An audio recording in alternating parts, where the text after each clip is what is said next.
video is brought to you by Squarespace. You have fallen into Event Horizon with John Michael Godier.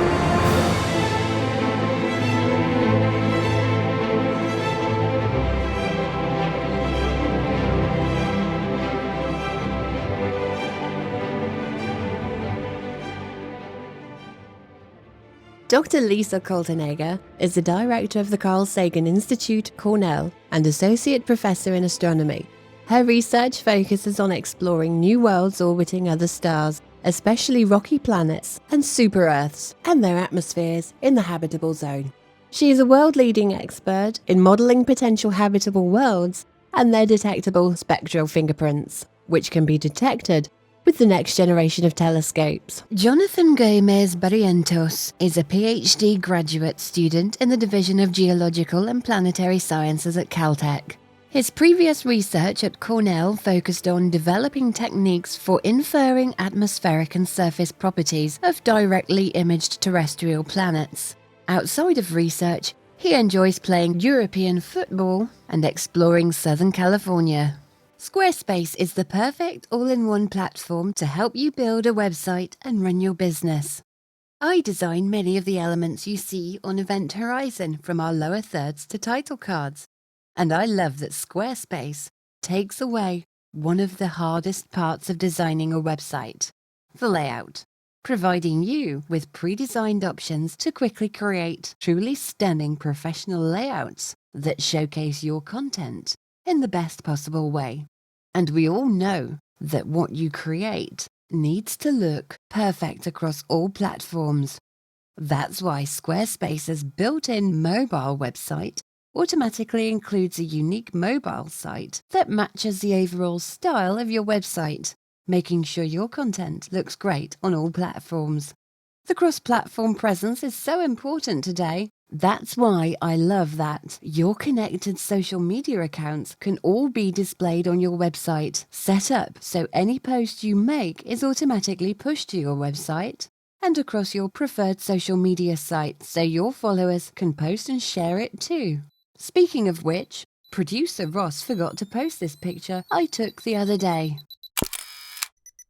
Head on over to squarespace.com for a free trial, and when you're ready to launch, go to squarespace.com/Event Horizon and save 10% off your first purchase of a website or domain. Thank you. Dr. Lisa Kaltenegger and Jonathan Gomez, welcome to the program. And welcome back, Lisa. Thanks for having me again. We had a lot of fun last time talking about life in the universe. Isn't it fascinating just to think what may be out there, considering what we have here? Now, Earth produces a certain signature that you specialize in that is called the vegetative red edge. And that red edge is where plants become very reflective in infrared light. Could you give us an overview of the whole concept of the red edge as a biosignature? What is amazing, if you look at our planet, is that there are many ways that we can find life on our planet. If you just look at the Earth like Carl Sagan did, turned the spacecraft around Galileo and had a look, he could see the combination of gases, but also the reflectivity of the surface, the green. When you go out and it's not winter in your region, then you see the green all around you. And so that green is called the vegetation red edge. Basically just means that if you have light hitting green plants, part of it gets reflected. That's why you see it as green. Part of it gets absorbed. That's how the plants make the energy.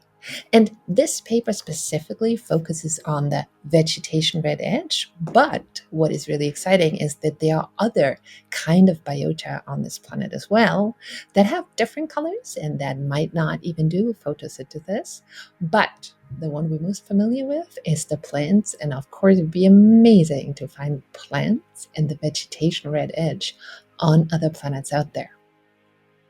Now, as far as constraining that, now this idea has been around for a while, but actually constraining the methodology and what to look for, especially in the infrared spectrum, what are you guys doing? What is the focus of your work? Jonathan, tell me about that.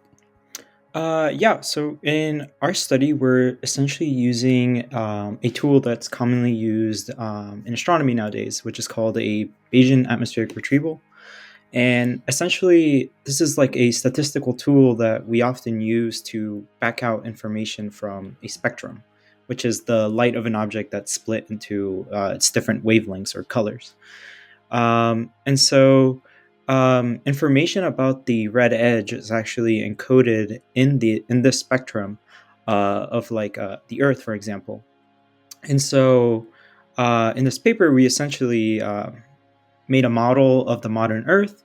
We calculated its spectrum, and what we were interested in was whether we could back out the location of that red edge, and what were some of the statistical constraints that we could place on it.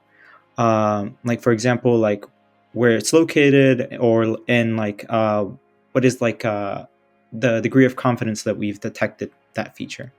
And so that was the overall scope of our project. So if you want to go back to how do we use this amazing work that Jonathan has led and done like the analysis for, is think about seeing a planet. Think about it being at the right distance, not too hot, too cold, so it's in this habitable zone. And then we can catch the light of this planet. That's what we're trying to do now with the James Webb Space Telescope, in the future with the extremely large telescopes. But what would tell you in this light fingerprint that travels from this other world to us, that there is life on it? And so this analysis that Jonathan led highly successfully tells you how long you have to look and how good or how well you can tell if there is something like a vegetation on that planet. And we didn't even know if you could tell. And so the answer is yes. If you have enough time that you look at this planet, you could find vegetation like we have it here right now. And maybe you could even find different kinds of reflectivity that comes from biota. But this focuses on an modern Earth analog. And it's great that the answer is yes, you could see it. Looking at Earth, not only would this planet have a red edge, but it also has a disequilibrium of oxygen, meaning photosynthesis. So if you saw a red edge candidate along with a marker of an oxygen disequilibrium, could that be argued to be only life? I mean, would this be unambiguous? So I would go and celebrate and then throw all the criticism I have and I could think of onto that experiment or onto this observations. But I would say it's a smoking gun. You know, of course, as a scientist, I'll never tell you I cannot find any other explanation, but it would be damn hard to find another explanation for the combination. And that's exactly where you were going with, right? If we not just have the gases that indicate life, like oxygen with a reducing gas, so that combination, right?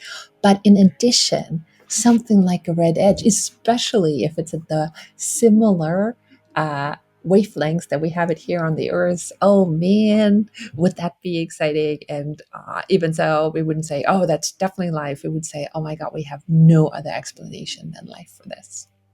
Yes, and that's what you do in science: is you try to eliminate.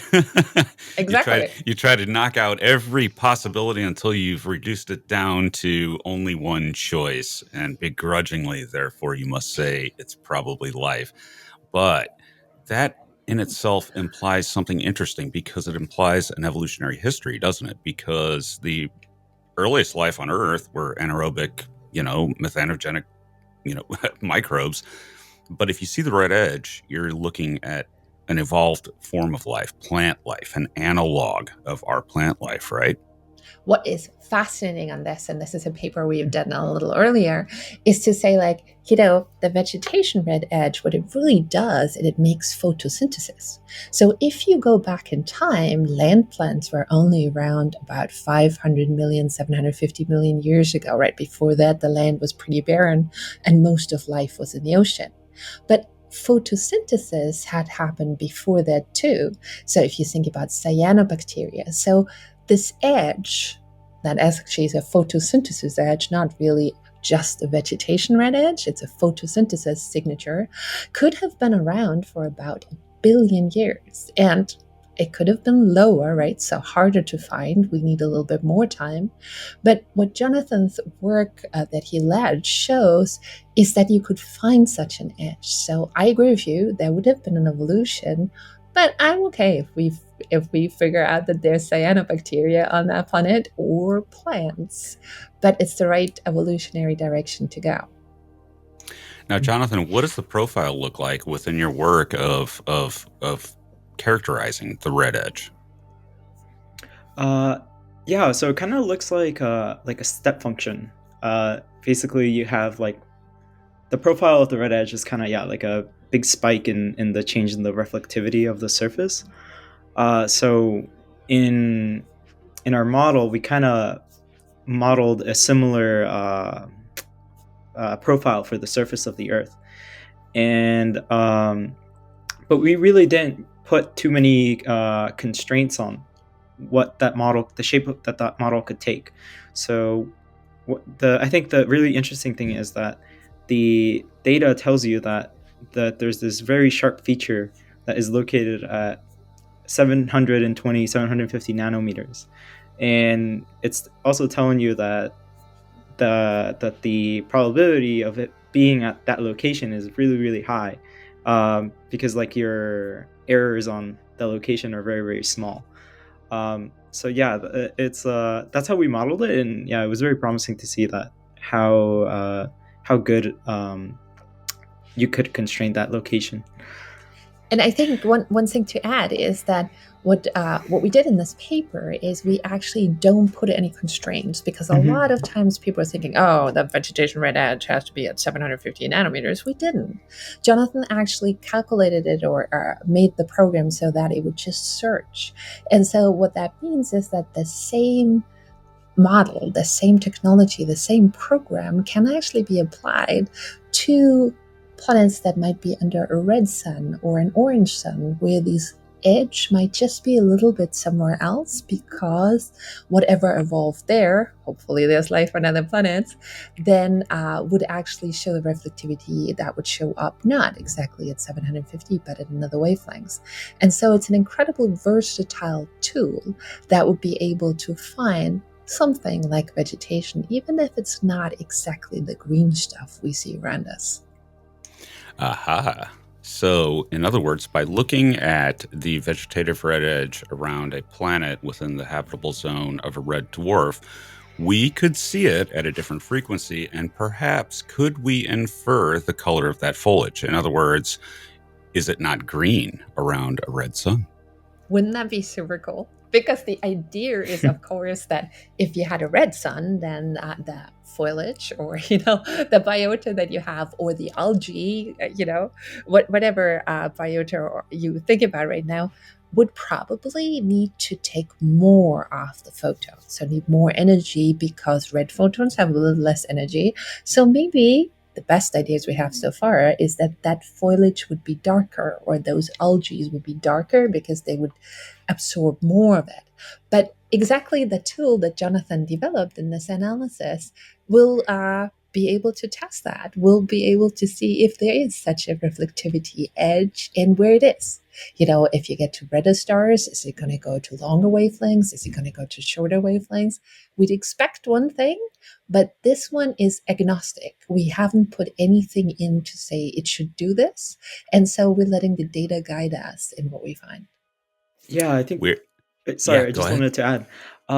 So I think I wanted to elaborate a little bit on that. So essentially, the model is the model is essentially considering the full wavelength range of your data. And we're not saying there should be an edge around here. We're basically saying there may be an edge that spans the entire, somewhere within the wavelength range of your data.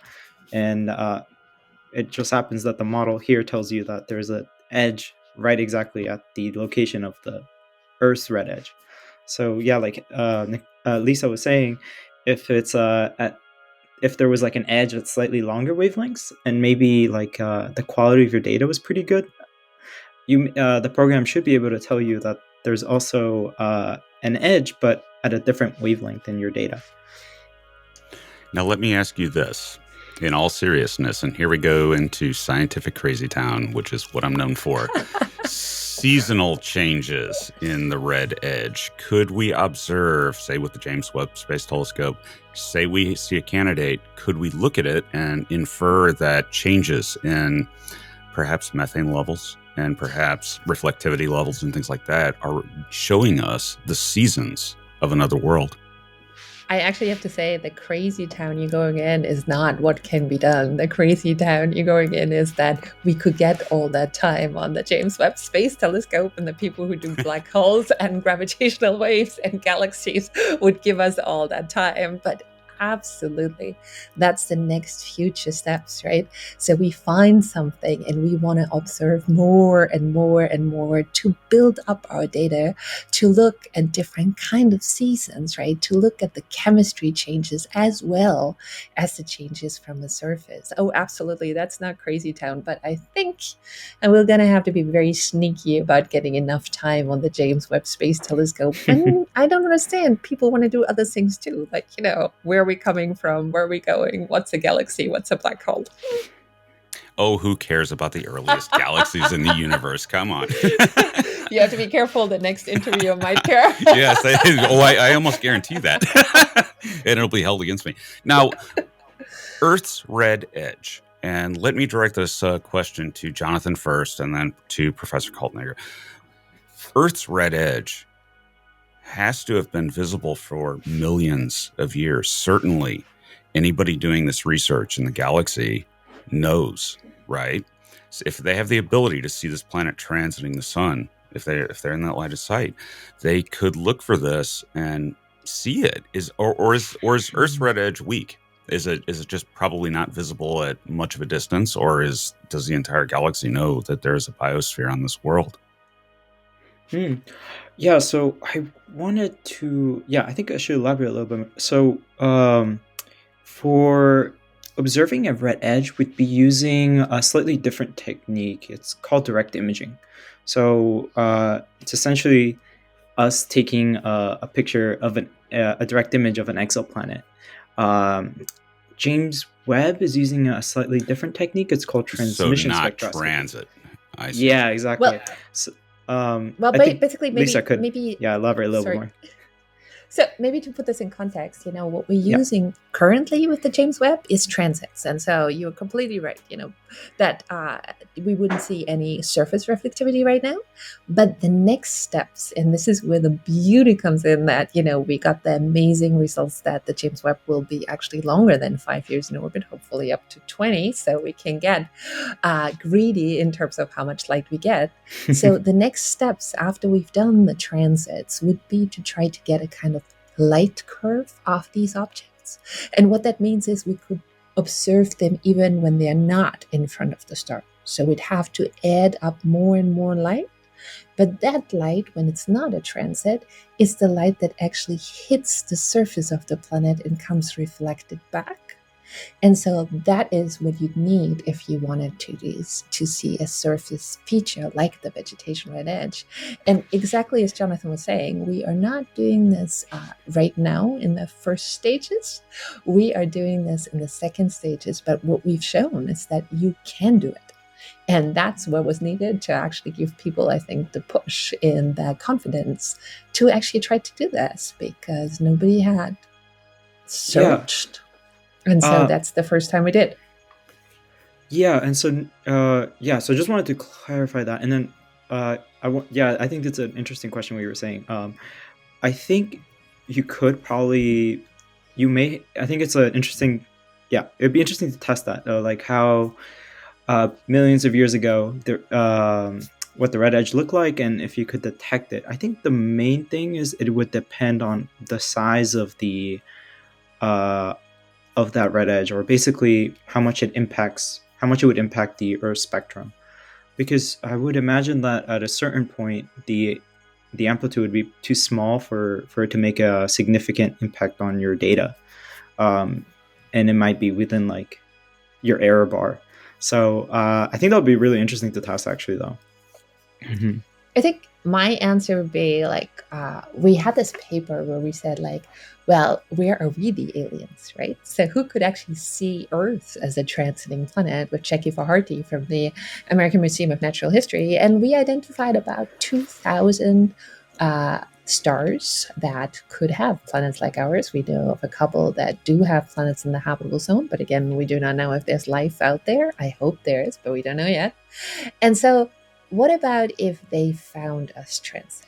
What will be the next step, right? They found oxygen in the air. So let me just say, in our case, if we have biosignatures in the atmosphere, the next thing I'd want is that additional data to see if I can get surface features. So back to your question, who would know? Well, it depends how big of a telescope they have and how much they can talk other people into giving them time in those telescopes. Imagine a next step if we find such a planet that has biosignatures. Maybe we can get a JWST just for that planet, and then we have enough time to actually get enough data to see things like a surface reflectivity without having to worry about, sharing. And yes, the black hole people can also get a JWST in this scenario, it's all good. But I think there's a lot we can do. And the first interesting planets that we find, we want to do this for. And so if there's life out there in the universe, and if there are other curious astronomers, whichever alien kind you might want to invoke, I don't see why they wouldn't do the same. It would be interesting if we ever established contact with an alien civilization with science. Naturally, they would have science if they can detect us. And the big conversation between the scientists of Earth and the scientists of the alien world is all about funding and telescope time. No. We're going to the point that the big conversation is going to be about something seriously profound. We're just going to use that. So how did you survive in a way? And hello, how is it over there? But yeah, I agree. But on the other hand, it's fair, every new instrument in science gives you deeper insight. For us, it happens to be the James Webb Space Telescope right now because it's the biggest telescope we've launched ever. If you had an amazing new microscope, then that field of science would advance, right? And so with every new, better instrument, we find something that we didn't even know existed before, and we find new questions. And that, to me, is what makes science so interesting. And yes, we're coming back to how much time do we get on the James Webb Space Telescope. But I think if we find interesting enough planets, we might just get a telescope just for that planet, and then we can do so much more, like seasons, like clouds, like how does this world change? Oh, yeah. Once you find alien life, a strong candidate for it, you're going to have as much telescope time, including dedicated telescopes and research funding, as much as you want, and probably a Nobel Prize to boot. But let me ask you this. Now, what chances with James Webb, and I'm not talking about future telescopes, but with this particular telescope, do you think that we have a real chance of spotting a red edge in the observations it's making? Say it's looking at like the Trappist-1 system. Can you go into that data without asking for telescope time and look to see if there's something there? I mean, can you go that far? I would say that we'll need a couple more years of data.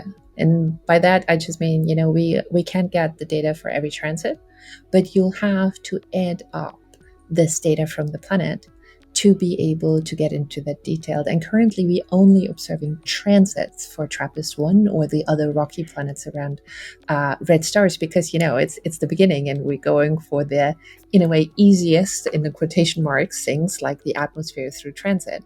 But in the longer run, if we all decide that the planet's interesting enough, and that, of course, is determined by what kind of chemicals we see in the atmosphere, we could do this. Now, let me ask you this, and I'm asking you both in series. Jonathan first. Has the JWST exceeded, as scientists, your expectations of it? Is it better than what you thought it would be? Yeah, it definitely has. From the initial early release science results, the data that we've gotten so far from James Webb has been much better than we had expected from simulations. I think Lisa could also add a little bit more to that. Lisa would say yes, and I'm not allowed to tell you. Wait a minute, what? These papers are not out yet, so yes, yes, it's better than we expected, and it's going the right direction. So that instrument is outperforming what we thought it would be, and those papers will come out, and then we'll be able to talk about it. I got something we can talk about: the launch of JWST. Now, I was jumping up and down, and tears were flowing and everything. What was either of your reaction to the extremely successful launch and deployment of that telescope? I was very excited, but also very nervous because back then, I was wrapping up my applications for graduate school, and I basically put all my eggs in the basket that James Webb was going to launch successfully, because a part of the process for graduate school is to write a statement of what you are interested in researching as a grad student. And so I was talking about James Webb in those essays, and so it was just I was like very excited to see, all these years of hard work, finally, being realized. And then, but at the back of my mind, I was also a bit nervous because of that. Well, I would say I was like you. I was jumping up and down just to say, like, it launched, and then it was still like this cringing, it was like, but please, please, please unfold. Right? That took a couple of more days to actually get to there and to unfold. But it's an amazing instrument, and I'm a part of one of the instruments, the nearest team, the Canadian instrument on this, and so we're like, please, please, please don't explode. I don't know how much money we have to build the second one, but it was amazing that the launch was so flawless. And as soon as they undertook this flawless launch, as an astronomer, you know how much fuel they have. And if the launch is perfect, they're not going to need the margin. And so it immediately told you, if everything works with unfolding, we would have more time than we thought. And that is just a huge Christmas present in addition to it launching. It also was a great testament to the Ariane launch system, ESA, and that launch system's abilities and reliability are just amazing. And it saved so much fuel. Let me ask you this, and either of you can answer at will. My question is what are the candidates? What would you look at first? Would you look at the Trappist system, or for direct observation, could you look at Proxima B and maybe try, that angle and try to get some data from that mysterious but very close by world?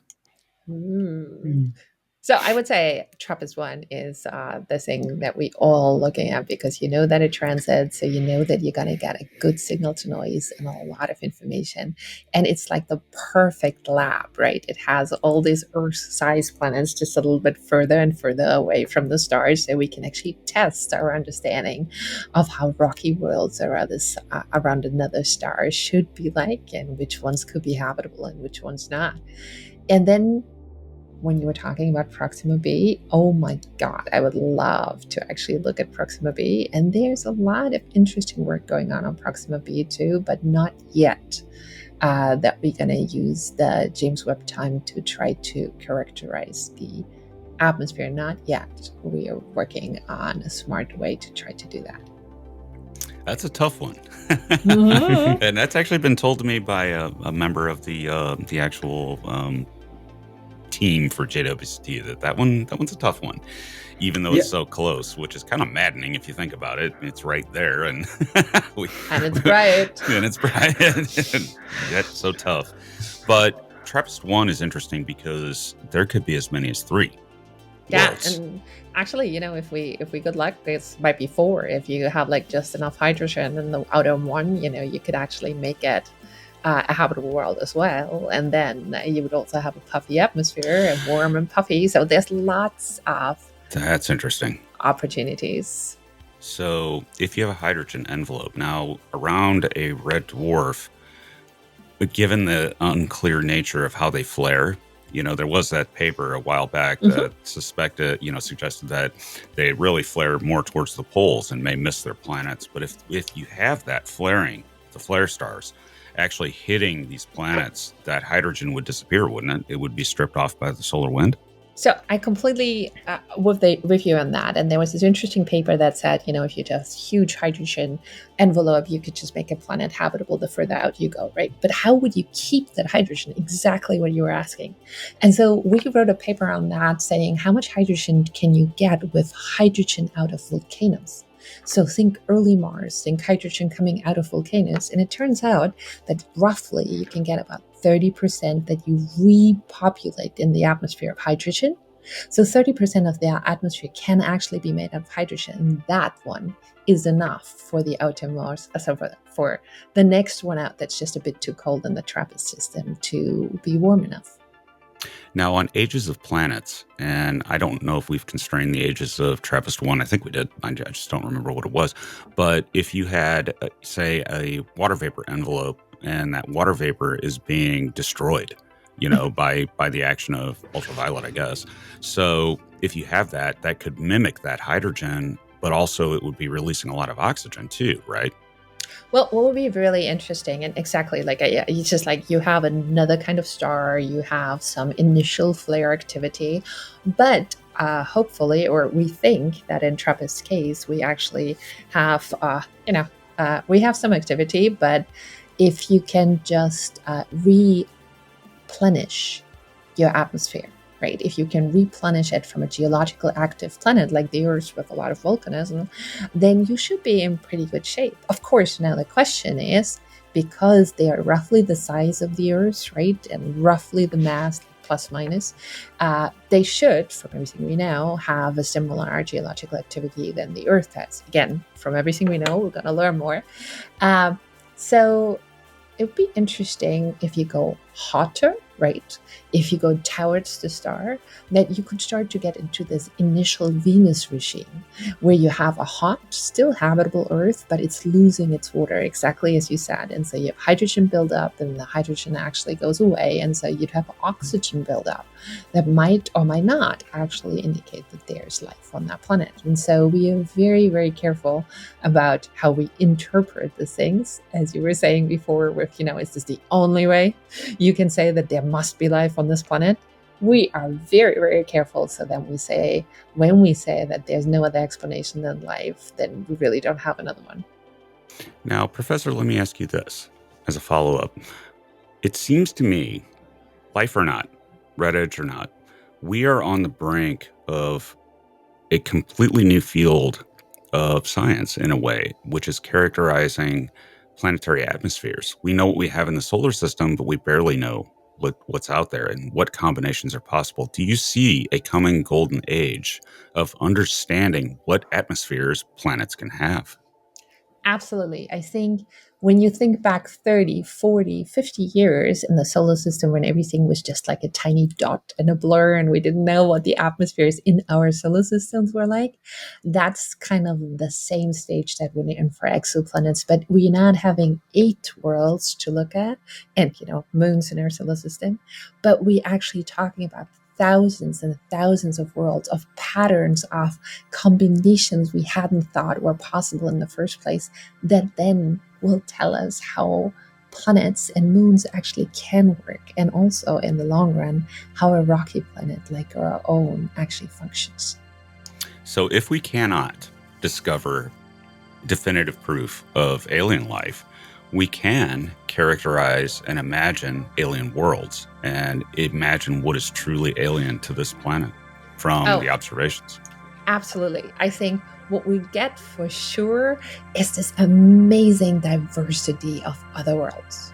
And then the cherry on the beautiful cake would be if we find gases or reflectivity features like the red edge that we cannot explain by anything else but life. And imagine that. I mean, say you get a strong red edge, a strong signal, and it turns out after all of the arguments and back and forth that it's unambiguous, there must be plant life there. Can you begin to imagine what that world is like? In other words, can you say this is a really strong signal, therefore this must be covered in plants, this must be a forest world? from science fiction. I believe Endor was like this in Star Wars. Can we begin to think about things like that, of what we can learn beyond the red edge, what we can discern that might give us some kind of an imaginative idea of what that world is like?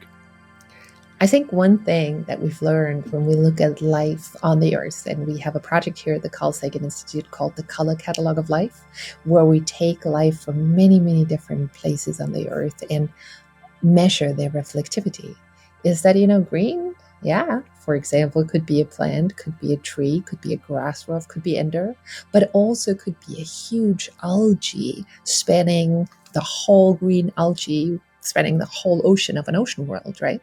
So interpreting it, I think we'll have to be very careful. However, what we're learning right now is painting a diversity of planets out there that after we found the surface reflectivity, we'll have to get in more details to see seasonality and to see other things. But it's going to be really hard to tell if it's Endor or if it's an ocean planet covered with an algae bloom. I think the algae bloom would actually be more interesting, because it's the way those things are on Earth, and they bloom and do all these sorts of things. That should create all kinds of weird signals, shouldn't it, Jonathan? Yeah, I would imagine. And also, there was a interesting study, since we're speaking about algae on an ocean. There was an interesting study that Lisa and another student were working on, where they were looking at biofluorescence in oceans, for example. So here on Earth, we have some life that is that emits light because it absorbs like shortwave radiation, like UV, and then re-emits it, giving off that light. And so you can imagine that maybe you'd have some of that on like an ocean world like that, and maybe you'll have a fingerprint as well on the light of that planet. And I think that gets us in the beautiful science fiction. We just have the new version of Pandora came out, right? So that has this idea of a glowing life form. And whether or not it's true or not, we don't know, but we know what to look for. And that's, I think, what will open our imagination on different worlds. And they might be so different than what we thought about. Biofluorescence might be one of them. An algae bloom that changes color might be another one. And so the program that Jonathan has written could actually find these signatures, even if they change color. That's in its way, it's beautiful. But let me ask you this: we're going to Crazy Town again, back to scientific Crazy Town. This is what happens when you agree to an interview with a science fiction author. Alien agriculture or aquaculture.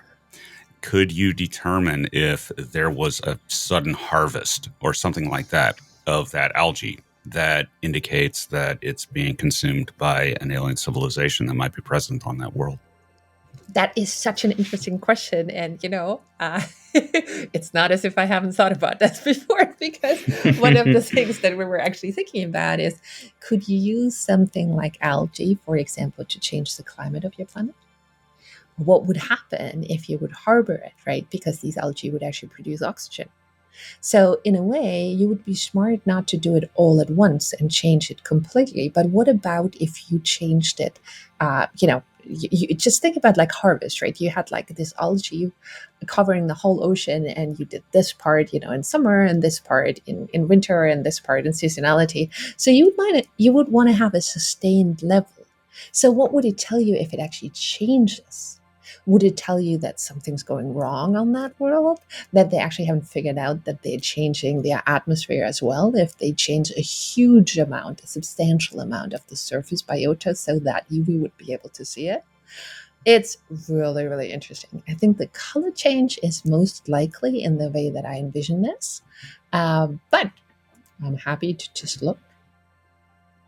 Wouldn't it be sad, though, if you found such a thing and you saw abnormal patterns that were suggestive of somebody trying to change their atmosphere and remove carbon dioxide from it? And I'm hitting close to home here. And then all of a sudden you look and you see CFCs.